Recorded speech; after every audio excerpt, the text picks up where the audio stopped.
actually going to do this introduction. Is this place seem familiar at all to you? This room? To me. Yeah. The last time we I were was here. telling Ryan and I were up here Yeah. The last time we were a few here. times. Yeah. The last time it wasn't a very pleasant moment the last time. No, but it was different. But, it was different. Yeah, but it was right before we went to the reading. Ryan was playing the organ, right? In here? Yeah, the headphones only was playing the organ. I think so, but I'm not really sure. But I remember all three of you and Ryan being here. Mm-hmm. Anyway, so we're here to just be spontaneous and talk about your experience. I've known them, of course, for over 20 years, and I've always been amazed by their talent, their skill set, and they just naturally fit into producer roles with finance. Both of them do financing with accounting, accountability, business affairs, all the legal things. And so they've been really, to me, an asset in a way that I know I didn't have to worry about things. As an executive producer, of course, you're overseeing an entire project, and you want to make sure all of the elements are there, all the I's are dotted, all the T's get crossed, all the financial elements are there, your legal aspect. So, it's very comforting to know that I have this type of talent with the Ark and the Last Unicorn, with you, LeRonn. We've been involved in entertainment projects and stuff before. Eric Griggs. Mm-hmm. One of the things that you were doing, so you were involved in financing for business and stuff. What kind of stuff were you doing? You were doing real estate. Well, I was doing real estate. I was doing projects, buying homes, selling them. Also doing mortgages as well. And we flew Eric out here. Did a project with Paul and then Leilani, and did a couple of things, and we took care of the finances and took care of it. Yeah, and that's how I got you connected with the Ark. So you took over the financial part for the Ark and stuff. But you made him through the... No, we met long before. Before. You'd become a businessman. Yeah, guru and stuff. But he started taking over the Ark finances, or kind of giving us our business affairs taken care of. Yeah, so I would basically just making sure the money was there. In business, you want to make sure that people get paid when you do a job. If you're here in the business, the entertainment business, a lot of people do the work and they don't get paid. Right. And that's one thing I was like, no, I don't care. You're going to do the work, you're going to get paid. I'm going to make sure that I'm going to stand by it. So that was one of my main things. And like I said, when we, even when we deal with each other, I want to make sure everybody's going to take care of, funds are there and make sure they get it, So that was my responsibility, and make sure that everybody's doing their job. Yeah. So that's why the whole project, the whole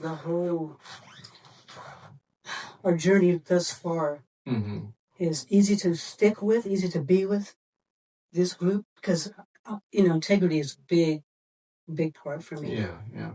I don't want to be doing anything shaky or under the... Plus, God's not gonna like it anyway. Right.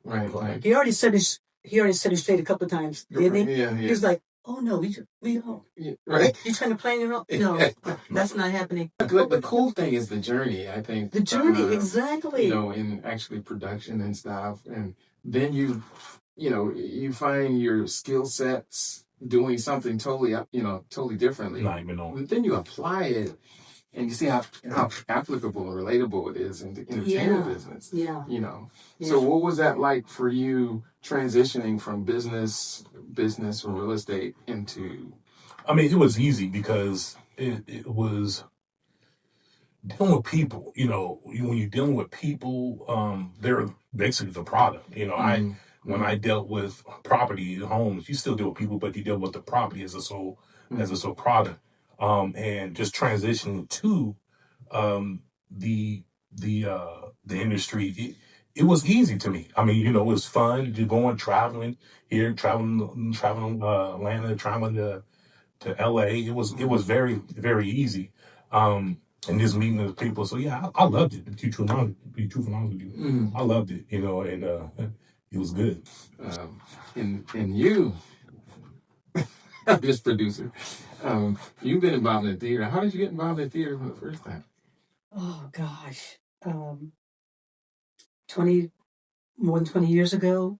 Images Theater is a Sacramento-based Black. Not owned. We don't own it because it's a nonprofit, but it's a Black-centric. Our shows were all trying to educate, entertain people. The executive director, Lisa Lacey, said, "Can you be on my board?" And it's like, what does that entail? Being on a board of directors for a theater company? I said, sure. And that involves you're doing everything. You know how you have a show. You do everything. You get the coffee, you get the chicken, you get you're directing, you're checking the music, I was doing casting, I did casting for, our first. Yes. No, all of our meetings. Yeah. Yeah. So I just learned along the way. Because I'm in business too. I worked with LeRonn. I worked for the government. Then I went in the manufacturing company that I owned, and that's all. We're using that too. We're using that too. Use all of it. But on the other side, I love entertainment. I love theater. I love dancing, music, movies. I just like that. I like that part of the world. I'm glad because that's what we were planning to do. I mean, planning to be involved. We actually have no idea how many projects we'll end up doing, and then even additionally, the Last Unicorn. Right. We'll be doing. We're presenting to the public, this month in August, and then where it actually ends up in film or on stage, we have different options, and we're really excited about that. Sweet. And then looking forward to going to more projects. When I mentioned the Ark, what do you think about? Tell me what comes to your mind when I mention the Ark, the musical, the Ark of the Last Unicorn. For me, it's always the music. Yeah. These songs are. Because I'm a Broadway freak, not a freak, but I love musicals just in general. When I heard the music the first time for this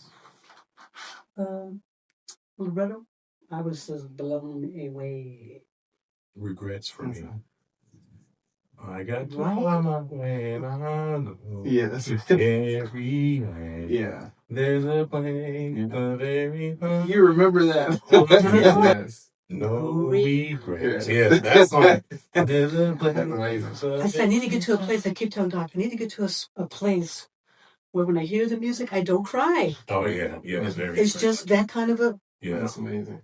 And how long we've been on it together? 20-something years, and I still cry. Yeah, that tells you something. Yeah. The power of it. The mystery of it. What got me thinking about the Ark, and you told me the story, was the how I took it was who's the king of the jungle? Who's the king of the jungle? Yeah, it's supposed to be the lion. Supposed to be the lion. But before, when you really look at history, you remember the elephant had the mammoth. Yes. He had the what's that called around the lion's neck? The mane. The mane. Yes. And he lost it and gave it to the lion. Wow. That right there got me, because now the lion is the king of the jungle. Yeah. So he lost it and lost it and gave it to the lion. Yeah. So now the lion has the mane, and that right there just like blew my mind when we talk about the story. Right. You see what I'm saying? How to what's going on now. So yeah, that part, and then the owl scene was, oh my God, yeah. Okay, so how excited are you really about the Ark finally, the public finally seeing that? We've seen the film studio execs. We've been working on this for I mean, you know how you look. I've been working for almost 20 years, and then finally get to reveal it. You can take a picture of a picture to show somebody, because you can't give them the full schematics of it. So now is able that's to when go you out. get the NDAs coming in. That's I mean, but that's another thing. Yeah. So now it finally gets to drop. I'm pretty excited that the world gets to see what is in store for the ark. Like, the ark is coming. You know, it's got to be built. You know, how long it take Noah to build it? Yeah. I know. That's what I'm at too. I was just so excited for people. And people are like, why do you keep doing this? I'm like, I think some things are need to be shared in the world now. Yeah. We need some. I don't know if it's good news or not, but we need this show to tell. We gotta tell the story, the music. Oh my God, I'm sitting like this right now, but my insides are like on 1,000. Very excited. Right? The music we is... We feel calm, but we're on 1,000 milligrams up. Like any show that I've seen time. on Broadway, I mean, a couple shows, the music is on a different level. I mean, just...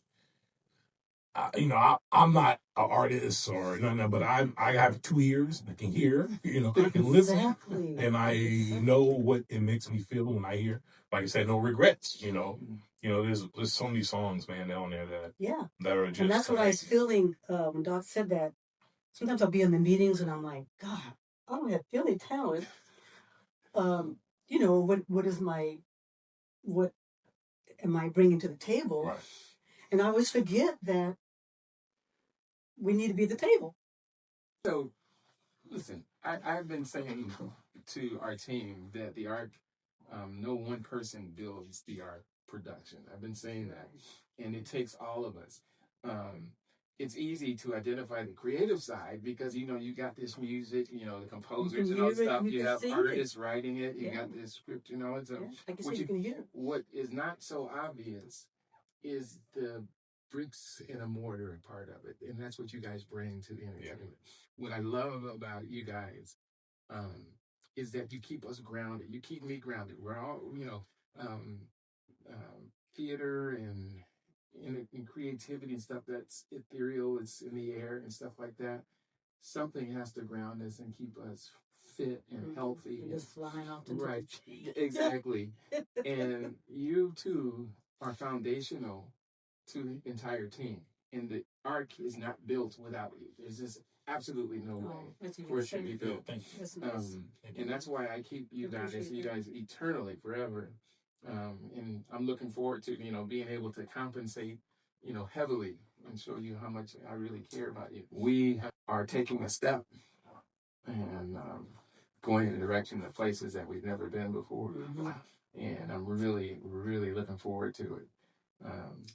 So it's just so different from the previous years. Yeah. We had to wait. God made us wait for technology to catch up. Interesting. Not made us wait. He just was throwing things at us like, no, that's not happening right now. Yeah, no, that's not happening. More than that, he I mean, Doc on the phone. Why is there? What's happening right now? This delays it. Nothing, because it wasn't going in this direction. Right. Forward. I think the plan was to keep you guys distracted while he was teaching me how to write. Well, it took me 20 years how to become a professional writer. That's part of it too. You know, so you know, it's just. So I kept printing out the script, and he was like, "No, we're changing that." I'm like, "Dude, I'm printing out 90 pages every time." Well, actually, it was more. It was more. I have read and reread maybe 1 million times and rewritten over and over and over again, but it was just refining me as a writer. And you know, finally, I'm, you know, gotten the honor of being a lifetime member of the Dramatists Guild, which is a professional writing thing. So I just got my card. Certificate. Just got it last week, and it's something I'm really proud of. But that wouldn't have happened if you guys weren't standing on both sides of me. Yeah, I just would not. It would not have been encouraged to do it. I mean, it's easy, you know. For me, I can find projects and stuff, and invest in other people and stuff like that. What is much more difficult is actually having to create it from scratch and you know, and being confident about my own project and stuff. So, but it really takes all of us, you know, and that's why you're with me. You're with me forever. I appreciate the right. Yeah. I'm having a good time in the drink. Oh, me too. It's the most fun. People go, what did you get you excited on? In years will go by, and I'll say, if I see a text from Doc or an email or something, changes my whole day. I'm like, yes, what's happening? And we have had months in between of just nothingness. Years maybe even. Right? Just kind of going along. And then pops up Brett. And I go, who's Brett? His picture is this. It'll pop up and I'll go, what's happening? What's going on? So, I dropped everything to check it. Amazing. Everything. Thank you so much for spending time with me. Let me share my friends with you and my support and foundation of the Ark and the Last Unicorn. Okay.